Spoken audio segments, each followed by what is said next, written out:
Baiklah, Assalamualaikum warahmatullahi wabarakatuh. Perkenalkan, kami dari kelompok 2 yang beranggotakan saya sendiri, Sri Rahmawati, dengan NIM 1997214003,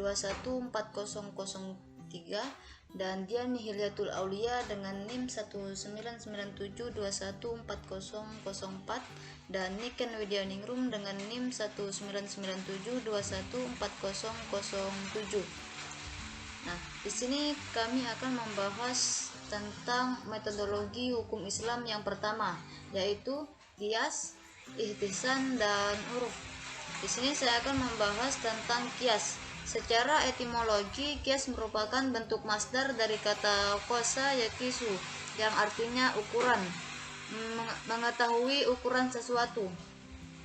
Qiyas juga berarti mengira-ngirakan atau menyamakan. Mengkiaskan berarti mengira-ngirakan atau menyamakan sesuatu terhadap sesuatu yang lain.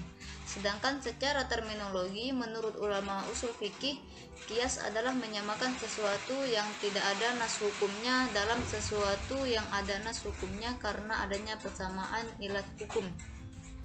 Nah, rukun-rukun qiyas ada 4. Yang pertama, aslun, yaitu merupakan hukum pokok yang diambil persamaan atau sesuatu yang ada nas hukumnya. Yang kedua ada far'un, yaitu merupakan hukum cabang yang dipersamakan atau sesuatu yang tidak ada nas hukumnya. Dan yang ketiga ada ilat, yaitu sifat yang menjadi dasar persamaan antara hukum cabang dengan hukum pokok. Yang keempat yaitu hukum, yaitu merupakan hasil dari qiyas tersebut. Nah, macam-macam qiyas dilihat dari segi kekuatan ilat yang terdapat pada furu'. Yang pertama, qiyas aulawi, yaitu qiyas yang ilatnya mewajibkan adanya hukum, dan hukum yang disamakan atau cabang mempunyai kekuatan hukum yang lebih utama dari tempat menyamakannya atau asalnya. Nah, misalnya berkata kepada kedua orang tua dengan mengatakan dan lain-lain. Yang kedua, qiyas musawi, yaitu qiyas yang ilatnya mewajibkan adanya hukum yang sama antara hukum yang ada pada asal dan hukum yang ada pada furu' atau cabang. Contohnya keharaman memakan harta anak yatim. Dan yang ketiga, qiyas adna, yaitu ilat yang ada pada furu' atau cabang lebih rendah bobotnya dibandingkan dengan ilat yang ada pada asal, misalnya sifat memabukkan yang terdapat dalam minuman keras. Terus dilihat dari segi kejelasan ilat hukum.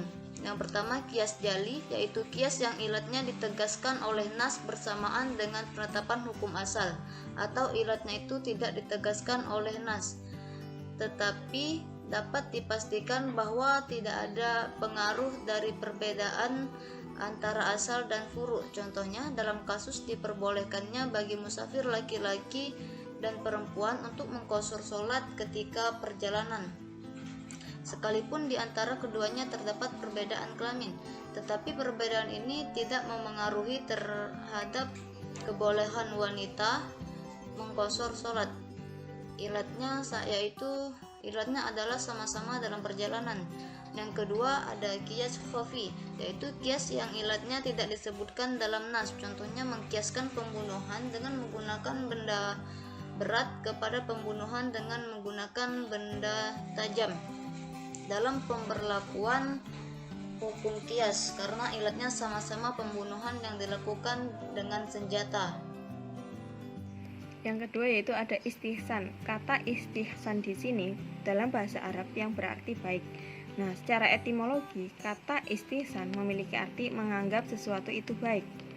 Sehingga istihsan di sini memiliki arti menyatakan dan mengakui suatu kebaikan. Adapun kehujahan istihsan, yaitu terdapat perbedaan pendapat antara ulama usul fiqh dalam menetapkan istihsan sebagai salah satu dalil dalam menetapkan hukum syara'. Ada yang menerima untuk dijadikan hujah dan ada pula yang menolak. Kelompok yang memakai istihsan sebagai hujah antara lain adalah Imam Maliki, Imam Hanafi, dan sebagian pengikut Imam Ahmad bin Hambal. Sedangkan kelompok yang menolak kehujahan istihsan adalah mazhab Syafi'i. karena menurutnya menggunakan istisan berarti menetapkan hukum berdasarkan hawa nafsu sehingga dipandang keluar dari bantuan syara. Nah, pembagian istisan ada 7. Yang pertama yaitu istisan dengan nas. Istisan dengan nas yaitu istisan yang berdasarkan hadis. Maksudnya ada ayat yang menjelaskan hukum suatu kasus yang berbeda dengan ketentuan kaidah umum. Yang kedua ada istisan ijma, yaitu meninggalkan kias karena adanya kesepakatan umum. Yang ketiga ada istisan kias khofi, yaitu kias yang antara asal dan cabangnya terdapat perbedaan dan mempengaruhi hukumnya. Yang keempat ada istihsan darurat, yaitu penetapan hukum suatu peristiwa yang menyimpang dari hukum yang ditetapkan melalui kias karena adanya keadaan darurat yang mengharuskannya menyimpang dengan maksud menghindari kesulitan. Yang kelima ada istisan urf, yaitu sesuatu berdasarkan adat kebiasaan atau keumumannya. Yang keenam ada istisan maslahat, yaitu meninggalkan kias karena adanya maslahat. Dan yang terakhir atau yang ketujuh itu istihsan rafa al-haraj wa al-masyaqqah, atau menolak kesukaran dan kesulitan. Hal ini merupakan kaidah yang qat'i, yakni meninggalkan masalah kecil dan menghindari kesukaran.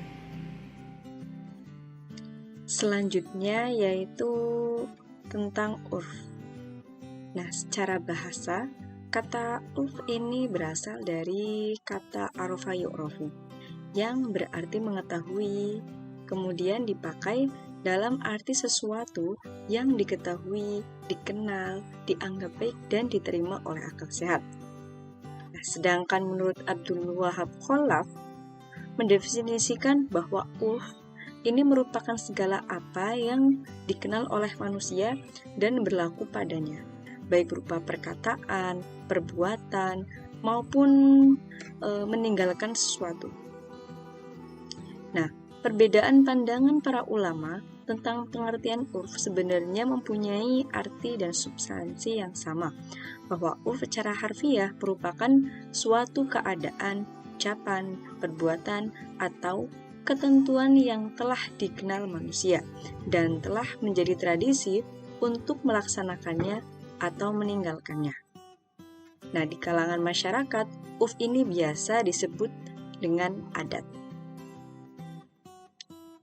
Nah, para ulama usul fikih menyatakan bahwasanya urf dapat dijadikan sebagai salah satu dalil dalam menetapkan hukum syara jika memenuhi beberapa syarat. Nah, yang pertama, urf itu berlaku secara umum. Yang kedua, urf itu memasyarakat ketika persoalan yang akan ditetapkan hukumnya itu muncul. Nah, yang ketiga, urf itu tidak bertentangan dengan yang diungkapkan secara jelas dalam transaksi. Yang keempat, urf sendiri tidak bertentangan dengan nas. Selanjutnya yang kelima yaitu urf shahih ini harus dipelihara oleh seorang mujtahid di dalam menciptakan hukum-hukum dan oleh seorang hakim dalam memutuskan suatu perkara. Selanjutnya yang terakhir yaitu urf fasid itu tidak harus diperhatikan. Memeliharanya berarti menentang dalil syara. Nah, urf sendiri memiliki pembagian-pembagian. Nah, dari segi objeknya, urf itu ada dua, yaitu urf lafzi dan urf amali. Nah, sedangkan secara keabsahannya, dari segi keabsahan, urf itu juga ada dua, yaitu urf shahih dan urf fasid. Sedangkan dari cakupannya, dari segi cakupan, urf ini ada urf al-am dan juga urf al-akhos. Nah, yang pertama, urf lafzi. Nah, urf lafzi ini adalah kebiasaan masyarakat dalam mempergunakan lafal atau perkataan tertentu dalam mengungkapkan sesuatu. Makna ungkapan itulah yang dipahami dan terlintas dalam pikiran masyarakat. Nah, kalau urf amali adalah suatu kebiasaan masyarakat yang berkaitan dengan perbuatan, kebiasaan, atau muamalah keperdataan. Kalau urf al-am, dia adalah urf yang berlaku pada suatu tempat, masa, dan keadaan. Kalau urf al-khos, dia hanya berlaku pada suatu tempat, masa, dan keadaan tertentu saja, atau kebiasaan yang berlaku di daerah dan masyarakat tertentu.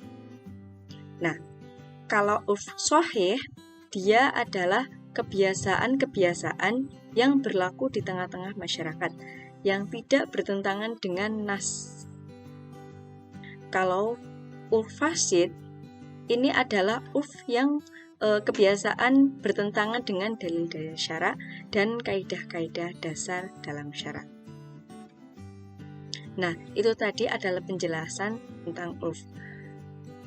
Nah, dari uraian-uraian di atas, dari qiyas, kemudian istihsan, dan juga dari urf dapat disimpulkan bahwasannya qiyas adalah menyatakan sesuatu yang tidak ada nas hukumnya dengan sesuatu yang ada nas hukumnya karena adanya persamaan ilat hukum. Ikhtisan adalah salah satu upaya ulama mujtahid untuk mencari jalan keluar dari kaidah umum atau qiyas pada suatu masalah yang sifatnya cabang atau juz'i. Sedangkan yang terakhir yaitu urf adalah sesuatu yang telah dikenal manusia dan menjadi tradisi mereka, baik berupa perkataannya, perbuatan, ataupun dalam kaitannya dengan meninggalkan perbuatan tertentu. Nah, demikianlah penjelasan dari kelompok 2. Selanjutnya yaitu untuk daftar pustakanya. Nah, berikut ini adalah daftar pustaka yang kami ambil, ada dari buku ataupun dari jurnal.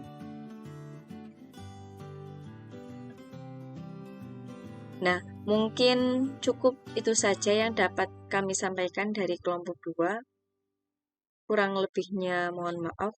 Wallahul muwaffiq ila aqwamit thoriq. Wassalamualaikum warahmatullahi wabarakatuh.